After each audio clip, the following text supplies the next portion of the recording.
ನಮಸ್ತೆ ಸ್ನೇಹಿತರೆ, ಇವತ್ತು ನಾನು ನಿಮ್ಮ ಜೊತೆಗೆ ಯೂನಿಕ್ ಆಗಿರುವ ಟೇಸ್ಟಿ ಆಗಿರುವ ಡಿಫ್ರೆಂಟ್ ಆಗಿರುವ ಚಿಕನ್ ರೆಸಿಪಿನ ತೋರಿಸ್ಕೊಡ್ತಾ ಇದ್ದೀನಿ. ಒಂದೇ ಥರದ ಚಿಕನ್ ರೆಸಿಪಿ ತಿಂದು ಬೋರ್ ಆಗ್ತಾ ಇದ್ರೆ ಈ ರೆಸಿಪಿ ಒಮ್ಮೆ ಟ್ರೈ ಮಾಡಿ ನೋಡಿ, ತುಂಬಾ ಇಷ್ಟಪಡ್ತೀರಾ. ಅಷ್ಟು ರುಚಿಯಾಗಿರುತ್ತೆ, ಮಾಡೋದು ಕೂಡ ತುಂಬಾ ಸುಲಭವಾಗಿದೆ. ವಿಡಿಯೋ ಸ್ಕಿಪ್ ಮಾಡದೆ ಪೂರ್ತಿಯಾಗಿ ನೋಡಿ. ನಿಮಗೆ ಈ ರೆಸಿಪಿ ಸ್ವಲ್ಪವಾದರೂ ಇಷ್ಟವಾದರೆ ಪ್ಲೀಸ್ ಲೈಕ್ ಮಾಡಿ, ಶೇರ್ ಮಾಡಿ ನಿಮ್ಮ ಫ್ಯಾಮಿಲಿ ಮೆಂಬರ್ ಜೊತೆಗೆ ಮತ್ತು ನಿಮ್ಮ ಫ್ರೆಂಡ್ ಜೊತೆಗೆ. ವೆಲ್ಕಮ್ ಟು ಪ್ರೀತಿಯಿಂದ ಅಡುಗೆ ಮನೆ. ಚಿಕನ್ ರೆಸಿಪಿ ಮಾಡಲು ಮೊದಲಿಗೆ ಒಂದು ಕಡಾಯಿ ತೊಗೊತೀನಿ. ನಿಮಗೆ ಹತ್ರ ಕಡಾಯಿ ಇಲ್ಲ ಅಂತೇಳಿದರೆ ಪಾತ್ರೆಯಲ್ಲೂ ಕೂಡ ಇದನ್ನು ಪ್ರಿಪೇರ್ ಮಾಡ್ಕೊಳ್ಬೋದು. ಕಡಾಯಿಗೆ ನಾನು ಒಂದು ಅರ್ಧ ಲೀಟ್ರಷ್ಟು ತಣ್ಣೀರು ಹಾಕ್ಕೊಳ್ತಾ ಇದ್ದೀನಿ. ಬಿಸಿನೀರಲ್ಲ, ತಣ್ಣೀರು ಹಾಕ್ಕೊಳ್ತಾ ಇದ್ದೀನಿ. ನಂತರ 2 ಈರುಳ್ಳಿ ಈ ರೀತಿ ಎಡಭಾಗವಾಗಿ ಕಟ್ ಮಾಡಿಬಿಟ್ಟು ಹಾಕ್ಕೊಳ್ತಾ ಇದ್ದೀನಿ. ನಂತರ 2 ಟಮಾಟೆ ಹಣ್ಣು ಸಹ ಕಟ್ ಮಾಡಿಬಿಟ್ಟು ಹಾಕ್ಕೊಳ್ತಾ ಇದ್ದೀನಿ. ಇಲ್ಲಿ ನಾನು ಟಮಾಟೆ ಹಣ್ಣಿನ ಮೇಲ್ಗಡೆ ರೂಟ್ ಇರುತ್ತಲ್ಲ ಅದನ್ನು ತೆಗ್ದುಬಿಟ್ಟು ಹಾಕ್ಕೊಳ್ತಾ ಇದ್ದೀನಿ. 4 ಹಸಿಮೆಣಸಿನಕಾಯಿ ಹಾಕ್ಕೊಳ್ತಾ ಇದ್ದೀನಿ. ಹಸಿಮೆಣಸಿನಕಾಯಿ ಫ್ಲೇವರ್ ಇದರೊಳಗೆ ತುಂಬಾ ಚೆನ್ನಾಗಿ ಬರುತ್ತೆ. 1 ಇಂಚಷ್ಟು ಶುಂಠಿ ಹಾಕ್ಕೊಳ್ತಾ ಇದ್ದೀನಿ. ಒಂದು 15ರಿಂದ 16 ಬೆಳ್ಳುಳ್ಳಿ ಹೆಸರು ಹಾಕ್ಕೊಳ್ತಾ ಇದ್ದೀನಿ.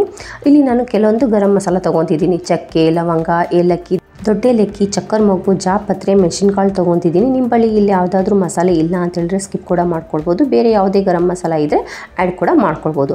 ನಂತರ 3/4 kg ಅಷ್ಟು ಚಿಕನ್ನು ನಾನು ಮೊದಲಿಗೆ ಕ್ಲೀನಾಗಿ ವಾಶ್ ಮಾಡ್ಕೊಂಡಿದ್ದೀನಿ. ಇದನ್ನು ಸಹ ಇದೇ ನೀರಲ್ಲಿ ಹಾಕ್ಕೊಳ್ತಾ ಇದ್ದೀನಿ. ನೆಕ್ಸ್ಟ್ ಇಲ್ಲಿ ನಾನು 1 ಟೇಬಲ್ ಸ್ಪೂನಷ್ಟು ಉಪ್ಪು ಹಾಕ್ಕೊಳ್ತಾ ಇದ್ದೀನಿ ಅಷ್ಟೇ, ಮತ್ತು ಬೇರೆ ಏನೂ ಹಾಕುವ ಅವಶ್ಯಕತೆ ಇಲ್ಲ. ಇಷ್ಟು ಹಾಕ್ಕೊಂಡ್ಬಿಟ್ಟು ಇದನ್ನು ನಾವು ಗ್ಯಾಸ್ ಮೇಲೆ ಇಟ್ಕೊಳ್ಬೇಕಾಗುತ್ತೆ.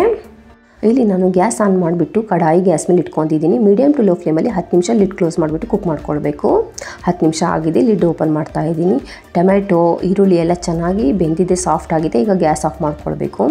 ನಂತರ ನಾವು ಇದರಲ್ಲಿರೋ ಚಿಕನ್ ಪೀಸ್ನ ತಗೊಳ್ಬೇಕಾಗುತ್ತೆ ಇನ್ನೊಂದು ಪ್ಲೇಟಲ್ಲಿ. ಈ ರೀತಿ ಮಾಡುವುದರಿಂದ ಚಿಕನ್ನಲ್ಲಿ ಎಲ್ಲ ಮಸಾಲೆಗಳದ್ದು, ತರಕಾರಿದು ಎಲ್ಲ ಫ್ಲೇವರ್ ತುಂಬ ಚೆನ್ನಾಗಿ ಎನ್ಹಾನ್ಸ್ ಆಗುತ್ತೆ. ಟೇಸ್ಟ್ ತುಂಬಾ ಚೆನ್ನಾಗಿರುತ್ತೆ. ಇಲ್ಲಿ ನೋಡಿ, ಚಿಕನ್ ಪೀಸ್ಗಳನ್ನು ಎಲ್ಲನೂ ನಾನು ಒಂದು ಪ್ಲೇಟಲ್ಲಿ ತಗೊಳ್ತಾ ಇದ್ದೀನಿ. ತುಂಬಾ ರುಚಿಯಾಗಿರುತ್ತೆ, ಡಿಫ್ರೆಂಟ್ ಆಗಿದೆ, ಯೂನಿಕ್ ಆಗಿದೆ. ಒಂದ್ಸರಿ ಟ್ರೈ ಮಾಡಿ ನೋಡಿ, ತುಂಬಾ ಇಷ್ಟಪಡ್ತೀರಾ. ಎಲ್ಲ ಚಿಕನ್ ಪೀಸ್ಗಳನ್ನು ಇದೇ ರೀತಿ ಒಂದು ಪ್ಲೇಟಲ್ಲಿ ತಗೊಳ್ತಿದ್ದೀನಿ. ನಂತರ ಇಲ್ಲಿ ನಾವು ತರಕಾರಿಗಳು ಹಾಕಿರ್ತೀವಲ್ಲ, ಇದನ್ನು ಸಹ ನಾವು ಇನ್ನೊಂದು ಪ್ಲೇಟಲ್ಲಿ ತಗೊಳ್ಬೇಕಾಗುತ್ತೆ. ಈ ರೀತಿ ಎಲ್ಲನೂ ನಾವು ತಗೊಳ್ಬೇಕು ಮೊದಲಿಗೆ. ಫ್ರೆಂಡ್ಸ್, ನಿಮಗೆ ಈ ರೆಸಿಪಿ ಸ್ವಲ್ಪವಾದರೂ ಇಷ್ಟವಾದರೆ ಪ್ಲೀಸ್ ಲೈಕ್ ಮಾಡಿ, ಶೇರ್ ಮಾಡಿ ನಿಮ್ಮ ಫ್ಯಾಮಿಲಿ ಮೆಂಬರ್ ಜೊತೆಗೆ ಮತ್ತು ನಿಮ್ಮ ಫ್ರೆಂಡ್ ಜೊತೆಗೆ. ನೋಡಿ, ಎಲ್ಲ ತರಕಾರಿಗಳನ್ನು ನಾನು ಒಂದು ಪ್ಲೇಟಲ್ಲಿ ತಗೊಂಡಿದ್ದೀನಿ. ಇಲ್ಲಿ ಟೊಮ್ಯಾಟೊ ಹಣ್ಣು ಸಿಪ್ಪೆ ಬೇಗನೆ ಬರುತ್ತೆ, ಯಾಕಂದರೆ ನಾವು ಇಲ್ಲಿ ರೂಟ್ ಭಾಗ ತೆಗೆದಿರ್ತೀವಲ್ಲ, ಅದಕ್ಕೋಸ್ಕರ ಟೊಮ್ಯಾಟೊ ಹಣ್ಣಿನ ಸಿಪ್ಪೆ ಬೇಗನೆ ಬರುತ್ತೆ. ನೀವು ನೋಡ್ತಿರ್ಬೋದು ಎಷ್ಟು ಈಸಿಯಾಗಿ ಸಿಪ್ಪೆ ಬರ್ತಾ ಇದೆ. ಎಲ್ಲ ಟಮಾಟೆ ಹಣ್ಣಿನ ಸಿಪ್ಪೆನ ನಾನು ತಗೊಳ್ತಾ ಇದ್ದೀನಿ. ಟೊಮೆಟೊ ಹಣ್ಣಿನ ಸಿಪ್ಪೆ ತೆಗೆದ್ಮೇಲೆ ಒಂದು 5 ನಿಮಿಷ ಇದನ್ನು ತಣ್ಣಗಾಗಲು ಬಿಡಬೇಕು. 5 ನಿಮಿಷ ಆಗಿದೆ. ಇದನ್ನು ಈಗ ನಾನು ಮಿಕ್ಸಿ ಜಾರಲ್ಲಿ ಟ್ರಾನ್ಸ್ಫರ್ ಮಾಡ್ಕೊಳ್ತಾ ಇದ್ದೀನಿ. ಇದಕ್ಕೆ ನೀರು ಏನು ಹಾಕಲಾರ್ದಂಗೆ ನುಣ್ಣಗೆ ರುಬ್ಕೊಳ್ಬೇಕಾಗುತ್ತೆ, ಯಾಕಂದರೆ ಇದರಲ್ಲಿ ನೀರಿನ ಅಂಶ ತುಂಬ ಇದೆ. ಇದಕ್ಕೆ ಮತ್ತೆ ಯಾವುದೂ ನೀರು ಹಾಕೋಕೆ ಹೋಗಬೇಡಿ, ಹಾಗೆಯೇ ನುಣ್ಣಗೆ ರುಬ್ಕೊಳ್ಬೇಕು ಮೊದಲಿಗೆ ಇದನ್ನು ನಾವು. ಇಲ್ಲಿ ನೋಡಿ, ಇಷ್ಟು ನುಣ್ಣಗೆ ನಾನು ರುಬ್ಕೊಂಡಿದ್ದೀನಿ. ನೀವು ನೋಡ್ತಿರ್ಬೋದು, ಇಷ್ಟು ನುಣ್ಣಗೆ ನಾನು ರುಬ್ಕೊಂಡಿದ್ದೀನಿ. ಇದನ್ನು ಈಗ ಒಂದು ಸೈಡಲ್ಲಿ ಎತ್ತಿಟ್ಕೊಂಬೇಡಿ. ನೆಕ್ಸ್ಟ್ ನಾವು ಚಿಕನ್ನು, ತರಕಾರಿ ಎಲ್ಲ ಬೇಯಿಸಿರ್ತೀವಲ್ಲ, ಆ ನೀರು ಸಹ ಇನ್ನೊಂದು ಬೌಲಲ್ಲಿ ಟ್ರಾನ್ಸ್ಫರ್ ಮಾಡ್ಕೊಳ್ತಾ ಇದ್ದೀನಿ. ತುಂಬಾ ಫ್ಲೇವರ್ಫುಲ್ ನೀರು, ಇದನ್ನು ನೀವು ಬಿಸಾಡೋಕೆ ಹೋಗಬೇಡಿ, ಹಾಗೆ ಎತ್ತಿಡಿ, ಆಮೇಲೆ ಇದು ಯೂಸ್ ಆಗುತ್ತೆ. ನೆಕ್ಸ್ಟ್ ಗ್ಯಾಸ್ ಮೇಲೆ ಒಂದು ಕಡಾಯಿ ಇಟ್ಕೊಂಡಿದ್ದೀನಿ. ಅದಕ್ಕೆ 4ರಿಂದ 5 ಟೇಬಲ್ ಸ್ಪೂನಷ್ಟು ಎಣ್ಣೆ ಹಾಕ್ಕೊಳ್ಬೇಕು. ಎಣ್ಣೆ ಸ್ವಲ್ಪ ಬಿಸಿ ಆದಮೇಲೆ ಒಂದು ಪಲಾವ್ ಎಲೆ ಮಧ್ಯದಲ್ಲಿ ಮುರಿದ್ಬಿಟ್ಟು ಹಾಕ್ಕೊಳ್ಬೇಕು. ನಂತರ ನಾವು ರುಬ್ಬಿರುವ ಮಸಾಲೆನ ಎಣ್ಣೆಯಲ್ಲಿ ಹಾಕ್ಕೊಳ್ಬೇಕು. ಎಣ್ಣೆಯಲ್ಲಿ ಮಸಾಲೆ ಹಾಕಿದ ಮೇಲೆ ಇದನ್ನು ನಾವು ಚೆನ್ನಾಗಿ ಹುರ್ಕೊಳ್ಬೇಕಾಗುತ್ತೆ, ಅಂದರೆ ಬುನಾಯಿ ಮಾಡ್ಕೊಳ್ಬೇಕಾಗುತ್ತೆ. ಮಸಾಲೆಗಳನ್ನು ಮೀಡಿಯಮ್ ಟು ಲೋ ಫ್ಲೇಮಲ್ಲಿ ಒಂದು 10 ನಿಮಿಷ ಚೆನ್ನಾಗಿ ಇದನ್ನು ನಾವು ಹುರ್ಕೊಳ್ಬೇಕಾಗುತ್ತೆ. ಈ ರೀತಿ ಮಾಡೋದರಿಂದ ಟೇಸ್ಟ್ ತುಂಬಾ ಚೆನ್ನಾಗಿ ಬರುತ್ತೆ. ಮಸಾಲೆಗಳು ಆಲ್ರೆಡಿ ಕುಕ್ ಆಗಿದೆ. ನಾವು ಟೊಮ್ಯಾಟೊ, ಈರುಳ್ಳಿ, ಹಸಿಮೆಣಸಿನಕಾಯಿ ಮಸಾಲೆಗಳೆಲ್ಲ ಮೊದಲಿಗೆ ನಾವು ಕುಕ್ ಮಾಡ್ಕೊತಿದ್ದೀವಿ. ಆದರೂ ಈ ರೀತಿ ನಾವು ಬುನಾಯಿ ಎಣ್ಣೆಯಲ್ಲಿ ಮಾಡಿದರೆ ತುಂಬಾ ಟೇಸ್ಟಿಯಾಗಿ ಬರುತ್ತೆ. ಎಣ್ಣೆಯಲ್ಲಿ ನೀವು ಮಸಾಲೆ ಹಾಕಿದ ಮೇಲೆ ಒಂದು 5ರಿಂದ 6 ನಿಮಿಷ ಹಸಿ ಮಸಾಲೆ ಸ್ಮೆಲ್ ಬರ್ತಾನೆ ಇರುತ್ತೆ.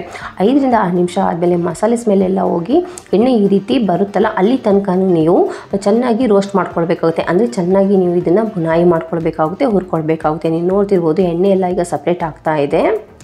ಇದಕ್ಕೆ ಈಗ ನಾನು ಸ್ವಲ್ಪ ಉಪ್ಪು ಹಾಕ್ಕೊಳ್ತಾ ಇದ್ದೀನಿ. ಮೊದಲಿಗೆ ನಾನು ಉಪ್ಪು ಹಾಕಿದ್ದೆ, ಆದರೂ ಈಗ ಸ್ವಲ್ಪ ನಾನು ಉಪ್ಪು ಹಾಕ್ಕೊಳ್ತಾ ಇದ್ದೀನಿ.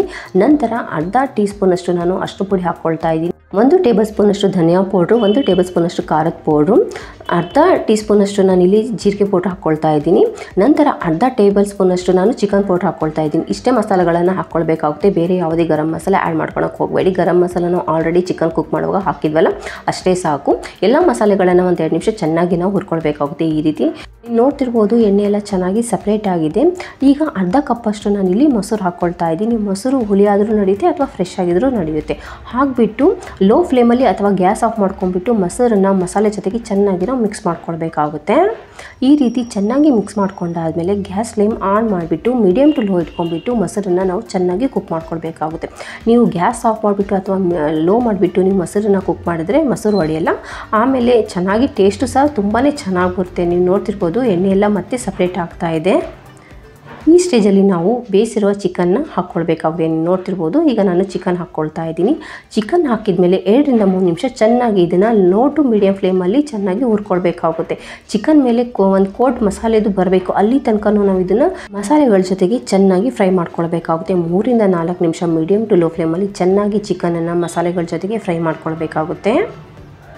ನೀವು ನೋಡ್ತಿರ್ಬೋದು ಚಿಕನ್ ಮೇಲೆ ಮಸಾಲೆಗಳ ಕೋಟ್ ಚೆನ್ನಾಗಿ ಬಂದಿದೆ. ತುಂಬಾ ರುಚಿಯಾಗಿರುತ್ತೆ. ಒಮ್ಮೆ ಈ ರೀತಿ ಟ್ರೈ ಮಾಡಿ ನೋಡಿ, ತುಂಬಾ ಇಷ್ಟಪಡ್ತೀರಾ. ಪದೇ ಪದೇ ಇದೇ ರೀತಿ ಚಿಕನ್ ಕರಿ ಮಾಡ್ತೀರಾ, ಅಷ್ಟು ರುಚಿಯಾಗಿರುತ್ತೆ. ಚೆನ್ನಾಗಿ ಮಸಾಲೆಗಳನ್ನ ಫ್ರೈ ಮಾಡ್ಕೊಂಡಾದ್ಮೇಲೆ ಚಿಕನ್ ಮತ್ತು ತರಕಾರಿ ಬೇಯಿಸಿರೋ ಫ್ಲೇವರ್ಫುಲ್ ನೀರು ಇರುತ್ತಲ್ಲ ಅದನ್ನೇ ಇದರಲ್ಲಿ ಆ್ಯಡ್ ಮಾಡ್ಕೊಳ್ಬೇಕು. ನಾನು ಎಲ್ಲ ನೀರನ್ನು ಸಹ ಆ್ಯಡ್ ಮಾಡ್ಕೊಳ್ತಾ ಇದ್ದೀನಿ. ನೀರು ಹಾಕಿದ್ಮೇಲೆ ಎಲ್ಲನೂ ಚೆನ್ನಾಗಿ ಮಿಕ್ಸ್ ಮಾಡ್ಕೊಳ್ಳಿ. ಇನ್ನೂ ಚಾನಲಿಗೆ ಹೊಸಬರಾಗಿದ್ದರೆ ಪ್ಲೀಸ್ ಚಾನಲ್ನ ಸಬ್ಸ್ಕ್ರೈಬ್ ಮಾಡ್ಕೊಳ್ಳಿ. ಪಕ್ಕದಲ್ಲಿರುವ ಬೆಲ್ ಬಟನ್ ಕೂಡ ಕ್ಲಿಕ್ ಮಾಡಿ. ಇದರಿಂದ ನನ್ನ ಹೊಸ ವಿಡಿಯೋ ಹಾಕಿದ ಮೇಲೆ ಮೊದಲಿಗೆ ನೋಟಿಫಿಕೇಷನ್ ಬರುತ್ತೆ, ಮೊದಲೇ ನೀವು ನನ್ನ ವಿಡಿಯೋಗಳನ್ನು ನೋಡ್ಕೊಳ್ಬೋದು. ಚೆನ್ನಾಗಿ ಮಿಕ್ಸ್ ಮಾಡ್ಕೊಂಡಾದ್ಮೇಲೆ ಲಿಡ್ ಕ್ಲೋಸ್ ಮಾಡಿಬಿಟ್ಟು 5 ರಿಂದ 6 ನಿಮಿಷ ಮೀಡಿಯಮ್ ಟು ಲೋ ಫ್ಲೇಮಲ್ಲಿ ಇದನ್ನು ಕುಕ್ ಮಾಡ್ಕೊಳ್ಬೇಕು. 5 ರಿಂದ 6 ನಿಮಿಷ ಆಗಿದೆ. ಲಿಡ್ ಓಪನ್ ಮಾಡ್ಕೊಳ್ತಾ ಇದ್ದೀನಿ. ವಾವ್, ಸಖತ್ತಾಗಿ ಬಂದಿದೆ. ನೀವು ನೋಡ್ತಿರ್ಬೋದು ಎಣ್ಣೆ ಎಲ್ಲ ಚೆನ್ನಾಗಿ ಸಪ್ರೇಟ್ ಆಗಿದೆ.